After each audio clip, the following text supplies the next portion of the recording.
Dr. Tuttle is a professor of medicine in the nephrology division at the University of Washington, an executive director for research at Providence Healthcare, and co-principal investigator of the Institution of Translational Health Sciences. She's an investigator in the Kidney Research Institute and oversees interests of the 5-state WWAMI region to the IDECs.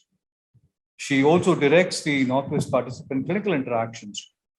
Her major research is in the area of clinical and translational science and precise medicine strategies to tackle diabetic kidney disease, chronic kidney disease, diabetes, and hypertension. Dr. Tuttle, this is all yours. Hello, everyone. Let me share my screen.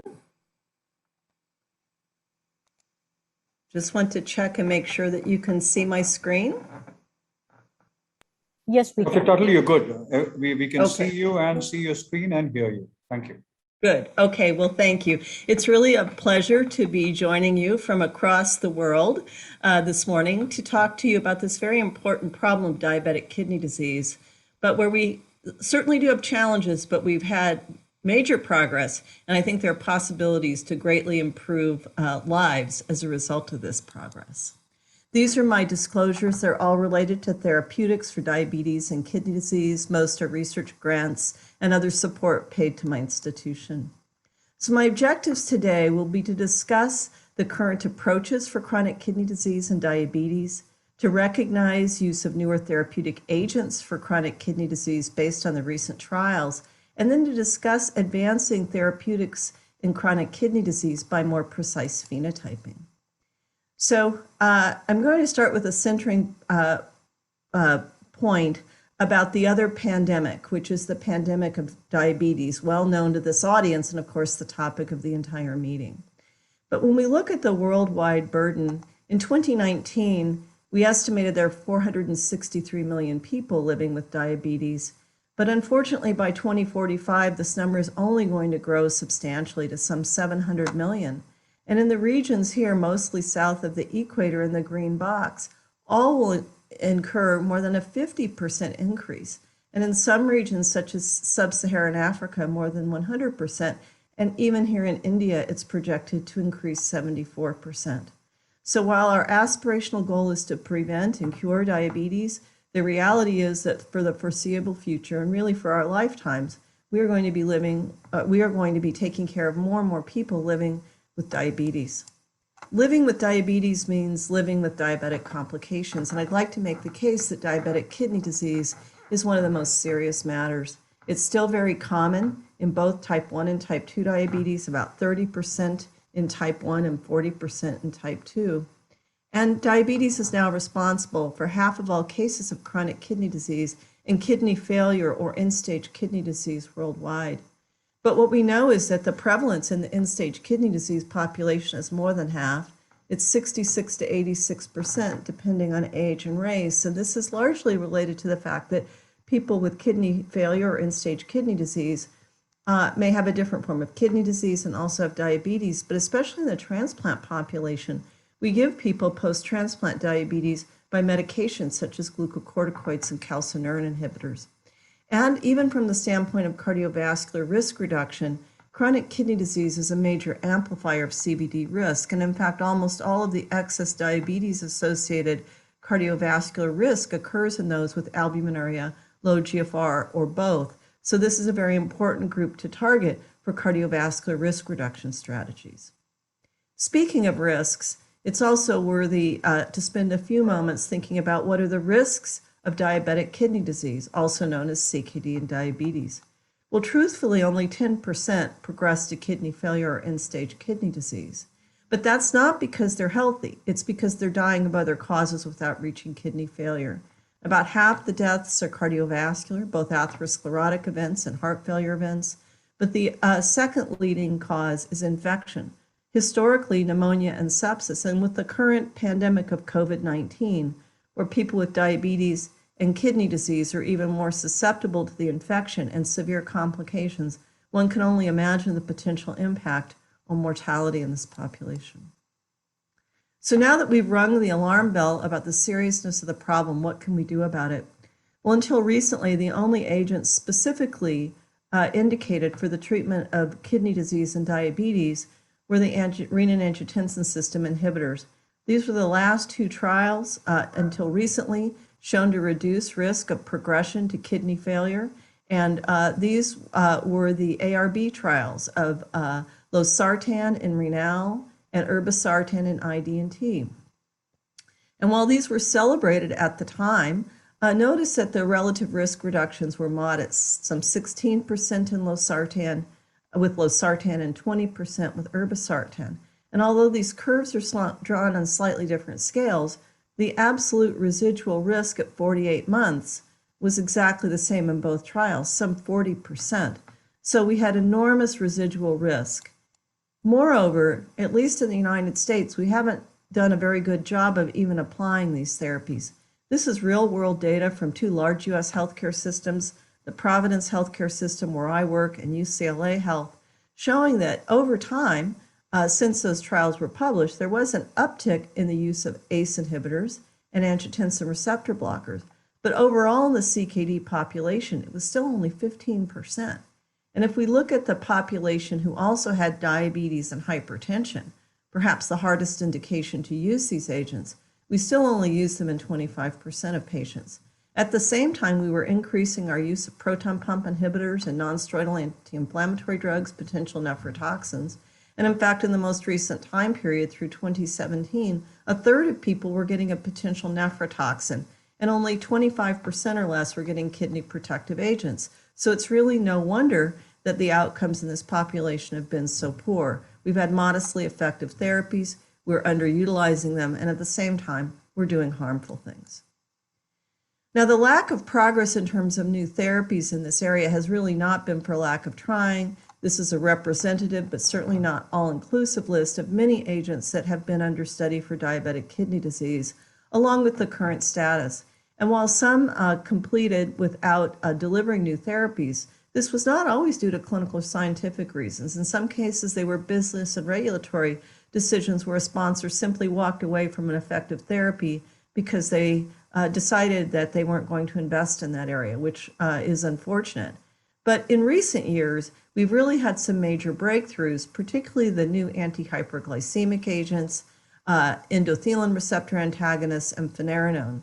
And today I will be talking about the topics in the purple boxes. With regard to SGLT2, I'm only going to give a very brief introduction because that'll be the topic of the next presentation. But just to give a preview of how we got to these agents, it really came from the cardiovascular outcome trials that were mandated by the US FDA to show safety of these agents after approval for glucose lowering. And not only have these agents been shown to be safe, they've been shown to be very effective to reduce major adverse cardiovascular events, both heart failure and atherosclerotic events. And two agents in the class, empagliflozin in the EMPA-REG trial and dapagliflozin in the DAPA heart failure trial, reduced cardiovascular death. But importantly, the major secondary outcomes were kidney disease outcomes. And across the class, they also have reduced risk of albuminuria, GFR decline, and kidney failure. And I do want to emphasize that both the kidney and the cardiovascular benefits are present in this very high-risk population of patients with type 2 diabetes and CKD. And you'll hear much more about this in the next presentation. But this is just a sneak preview because this really is the major class that has delivered in terms of improving outcomes. But the other major class are the GLP-1 receptor agonists that were studied in exactly the same way. And similar to the SGLT2s, they've been shown to not only be safe, but to reduce atherosclerotic disease risk. And two agents in the class, liraglutide in LEADER and semaglutide in PIONEER 6, were shown to reduce cardiovascular death. But again, the major secondary outcomes were kidney disease outcomes. And across the board, in the cardiovascular outcome trials, these agents decreased macroalbuminuria as well as GFR decline. And uniquely in this class of agents, they've been studied in patients with very low GFR, with dulaglutide down to a GFR of 15. And the kidney benefits to preserve function are present even in advanced CKD. So this is very important because we do need treatments not only for glucose lowering, but preservation of kidney function, even in patients with advanced kidney disease. And again, both the cardiovascular and kidney benefits are present even in this high-risk population of people with type 2 diabetes and CKD. This is from a meta-analysis of the CV outcome trials that was recently published, showing the composite kidney outcome, including albuminuria. And without albuminuria, it's slightly less. But remember, selecting patients for cardiovascular risk selects a population who have either no kidney disease or early stage kidney disease. So the outcome we can detect in the early time period of the trials is really reduction in albuminuria. And this has now been replicated in the Amplitude O study, another GLP-1. And actually just this week, in fact, I think yesterday, a new meta-analysis came out adding Amplitude and basically just further reinforced the data here and did not change the risk estimates. But this trial, Award 7, was conducted in patients with the lowest GFR to date. Note that the mean GFR in the patients in Award 7 was just 35. And this was a glycemic lowering study comparing insulin to a higher or lower dose dulaglutide. But the major secondary outcome was kidney disease outcomes. And you can see that in the insulin-treated group, there was an expected decline in GFR over 1 year, as we would expect in this type of population. But GFR stabilized in the two dulaglutide groups. And these are just the data shown at 26 and 52 weeks as bar graphs. Expected significant loss of kidney function in the insulin-treated group, but this was essentially abrogated in either dose of dulaglutide, with either dose of dulaglutide, such that there was no significant decline over 1 year and highly significant between group differences between insulin and either dose of dulaglutide. A major exploratory but pre-specified outcome were kidney disease endpoints, such as those we would use in a kidney disease outcomes trial, 40% GFR decline, or kidney failure requiring dialysis or transplantation. As you can see, these risks overall were reduced by more than half. And in the group that had macroalbuminuria, which was about half of the patients, in a time to event analysis, the hazards ratio was 0.25, so a risk reduction of 75%. How might this be happening? We think these work quite differently than the SGLT2 inhibitors. GLP-1 receptor agonists bind the GLP-1 receptor with high affinity. And outside of the pancreas, particularly in the kidney, there are anti-inflammatory effects mediated through an increase in intracellular cyclic AMP that blocks oxidative stress, apoptotic signaling, as well as pro-inflammatory and pro-fibrotic transcription. And GLP-1 receptors are present on intrinsic kidney cells, consistently in the endothelium and variably in proximal tubular cells.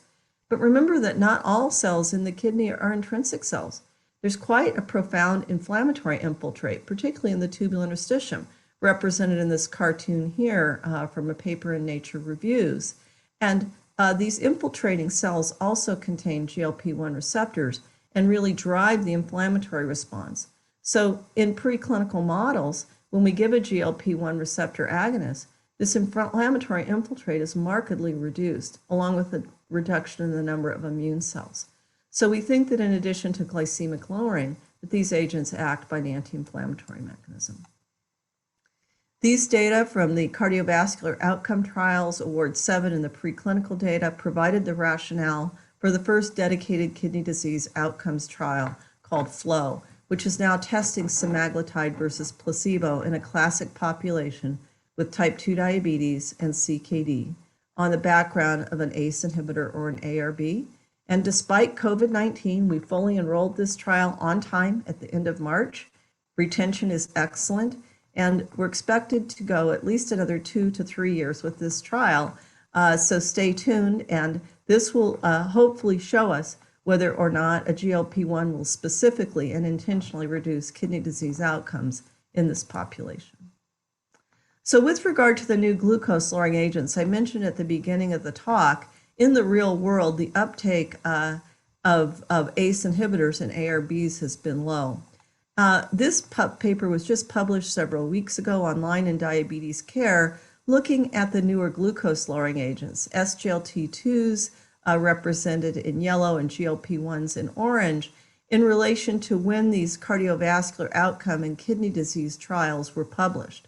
And as you can see, by 2019, as the evidence was accumulating and guidelines were beginning to recommend these agents for heart and kidney protection independent of glycemic lowering, we did see an uptick, but as recently as the first quarter of last year, it's still less than 15% overall. So I want to bring that out because if patients are to receive the benefits of ACEs, ARBs, SGLT2s, or GLP-1s, we really do need to focus on dissemination and implementation because they'll only benefit if they're able to receive the therapies.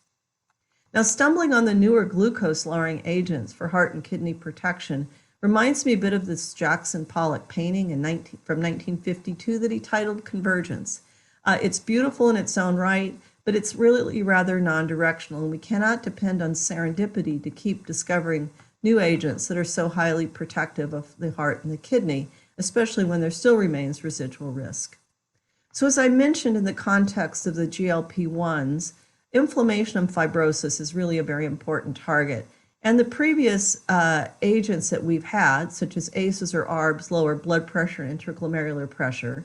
SGLT2s and GLP-1s are anti-hyperglycemic agents that have some off-target effects, but we really have not yet had agents that specifically target this most important process that drives a number of the mechanisms of kidney injury, both in the tubular interstitium and the glomerulus, that culminate in progression of CKD and kidney failure.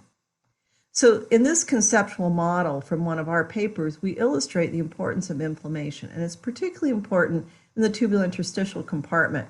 And as I mentioned, in addition to resident cells such as dendritic cells and myofibroblasts, there also are immune cells that invade the kidney, particularly macrophages and gut-derived T lymphocytes.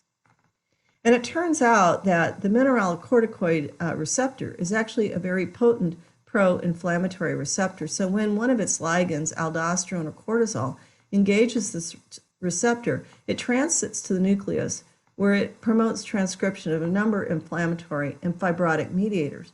This occurs to some extent in the glomerulus in both intrinsic cells such as podocytes and mesangial cells, but importantly in invaders, monocytes that become tissue-based macrophages, and again, importantly in the tubular interstitium where macrophages and fibroblasts are activated to produce inflammation and fibrosis. And it turns out that these are very profound effects in the kidney, as much or more so than homeostatic regulation of sodium and potassium transport in the distal nephron.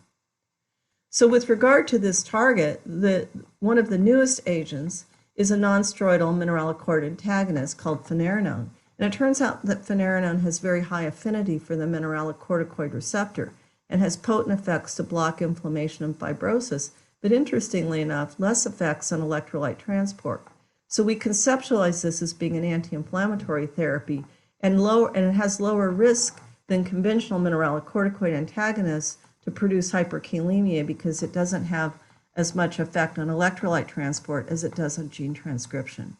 So that's the background, but importantly in the Fidelio trial, which tested finerenone 10 or 20 milligrams versus placebo in type 2 diabetes and CKD on top of an ACE or an ARB, we see a reduced risk of the primary outcome, which was a kidney disease outcome, as well as the secondary cardiovascular outcome.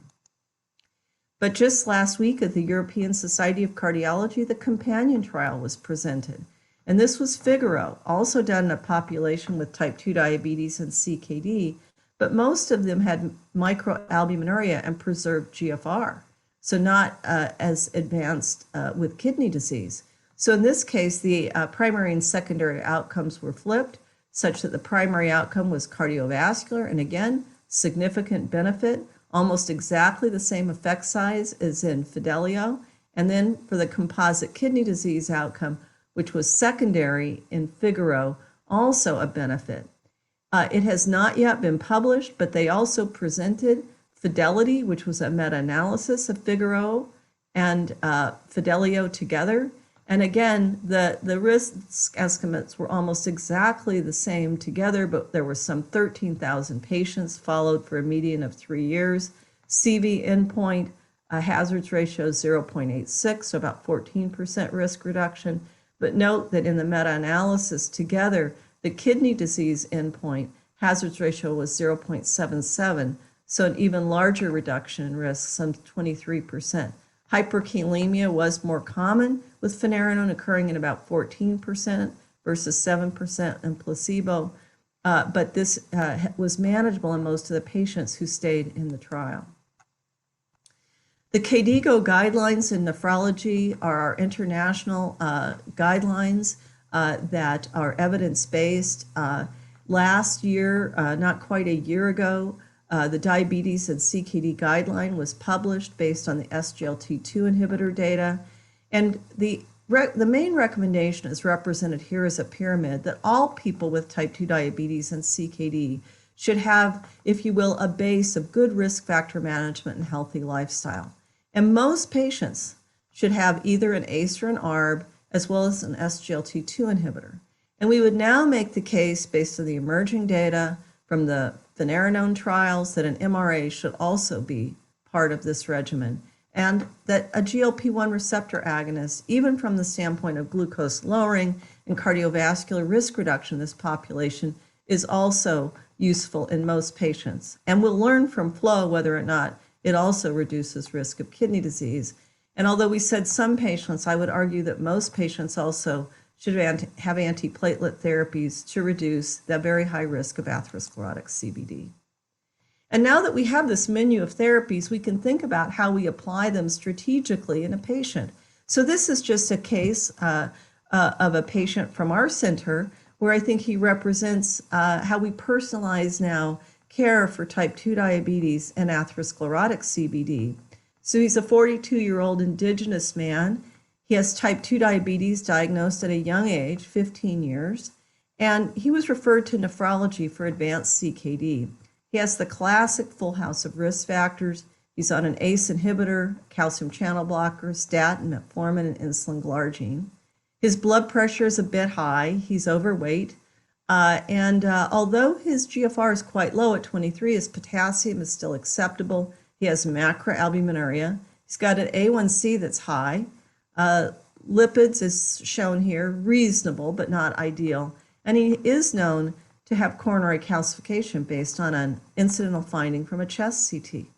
So here, for example, based on Award 7, we would pivot to a long-acting GLP-1 receptor agonist, dulaglutide, for glycemic control, but also for cardiovascular risk reduction. Of course, we're going to stop the metformin because his GFR is too low, and we no longer need the insulin glargine because dulaglutide substitutes his basal therapy. We need to get his blood pressure down by intensifying his antihypertensive therapy. We should add aspirin and provide high-intensity statin. And again, as always, counsel about increasing physical activity, nutrition, and weight management. And I would make the case that the GLP-1 will also help with managing weight. So finally, the last class I'll talk about just briefly are the endothelin receptor antagonists. And again, there is biological plausibility across hemodynamic, anti-inflammatory, and direct anti-fibrotic mechanisms in kidney cells. Another approach to more precise phenotyping was conducted in the SONAR trial of atrasentan. And after patients were stabilized on a renin-angiotensin system inhibitor during the run-in period, all of them were exposed open label to atrasentan for 6 weeks. And this was to screen for both safety and efficacy. This class had been limited in therapeutic development due to heart failure events. So they screened out people who had more than 3 kilos weight gain or a BNP above 300 picogram per ml because they were deemed to be at risk of developing heart failure and not safe to continue. They measured their efficacy outcome as an early 30% reduction in albuminuria after 6 weeks, but they randomized both the non-responders and responders to atrasentan.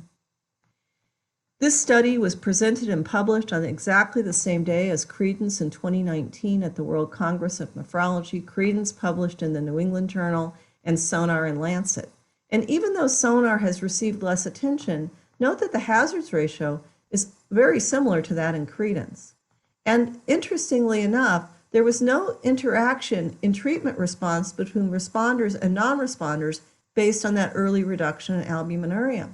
So in terms of precision phenotyping, SONAR delivered in avoiding heart failure events in a high-risk population, but it turned out that early albuminuria reduction was not a good marker of response. So basically, irrespective of the early albuminuria response, all of these individuals benefited.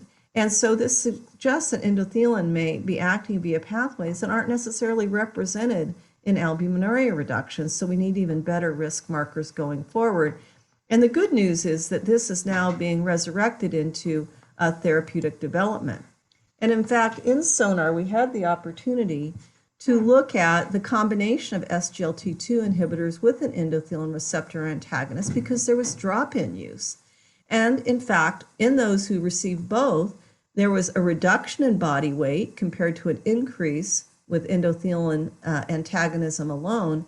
And there was an even greater reduction in albuminuria over time, suggesting more clinical benefit.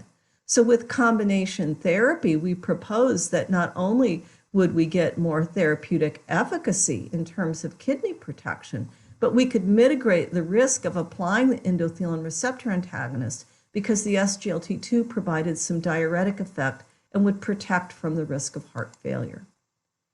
So I'll wrap up by saying our standard of care for diabetic kidney disease has been an ACE or an ARB, but unfortunately these agents are underutilized in clinical practice. And this is something we really need to address if we want patients to benefit from the new agents such as SGLT2s, which you'll hear about in the next talk. But GLP-1s and non-steroidal mineralocorticoid antagonists are really poised to also deliver remarkable benefits. And with more precise phenotyping, we now, even with just based on clinical criteria, can improve patient selection for both efficacy and safety of the new agents. So thank you very much.